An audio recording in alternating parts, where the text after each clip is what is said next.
just hours before the Agents of Sabotage DLC is to be released for GTA Online with the next, winter update, we appear to be getting some early and new information consisting of the contents of the Agents of Sabotage DLC. And some of this information, if it ends up being true, we don't officially know anything because it hasn't been released from Rockstar themselves. But if this content, this information, it turns out to be exactly what it said to be, it's pretty big. This is some interesting and quite substantial additions added to GTA Online with this update, and it could be game changing.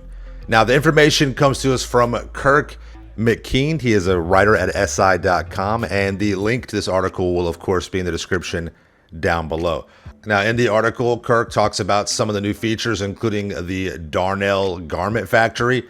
This is what he says right here. This year's big update is Agents of Sabotage. Once installed, you're able to access a new property, the Darnell Bros Garment Factory, which comes kitted out with a passive income safe. That's something I was talking about in my video, in regard to how much money you'll be able to make. I wasn't sure if we'd have a passive income safe, but it looks like we will. And a Mark II weapon workshop, as well as a basement garage. That's huge right there. That's like your very own Batcave. Get out of here. Come on. Opening up fast travel between select locations using subterranean pathways. That's crazy. So we had this big, elaborate labyrinth of a Batcave down below Darnell's. I'm just very curious. You got the LS River right there too. So I don't know. See how deep this Batcave goes underground. But if you're able to, first of all, the passive income, I'm still curious to see how that's going to work. Hopefully it's truly passive. Mark II weapon workshop, that makes sense. But the basement garage is crucial because with the bottom dollar bounty, we got a 2-car garage with that. I mean, come on. So hopefully Rockstar lets us, have at least a 20-car garage or something to make up for last DLC. But the fast travel does seem interesting. Now, we have fast travel features in the game already, but I'm very curious to see how this is going to work with this, if it ends up being the case, all right? Kirk goes on to say, keeping with the theme of subterfuge, your Benefactor Terabyte can now be equipped with a silent running module to hide your dirty deeds from other players, keeping your map blip invisible as you drive around Los Santos incognito mode.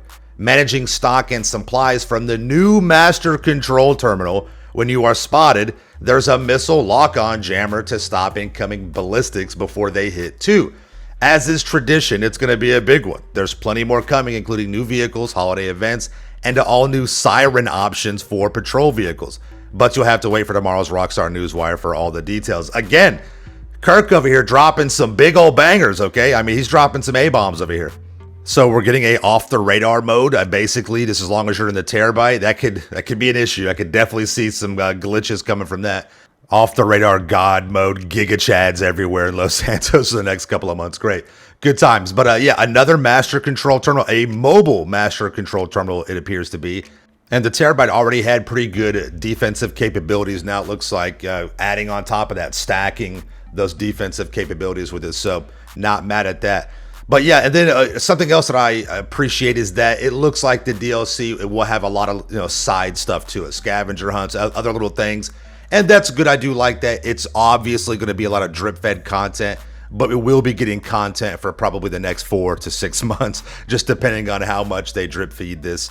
And yeah, if all this ends up being exactly what he's talking about here in his article, these are pretty substantial changes. These are some big additions. It could be some takes on quality of life, or just, just something new added into the game. So very curious to see how it plays out. And guys, let me know what you think about this. Let me know what you think in the comments down below. Do you think these changes and additions will be a overall positive or overall negative, addition to the game with the DLC? Let me know in the comments down below. All right, guys, thank you all so much for watching. Make sure you are subscribed to my channel for the Ills and Reels content in the game. Smash that like button.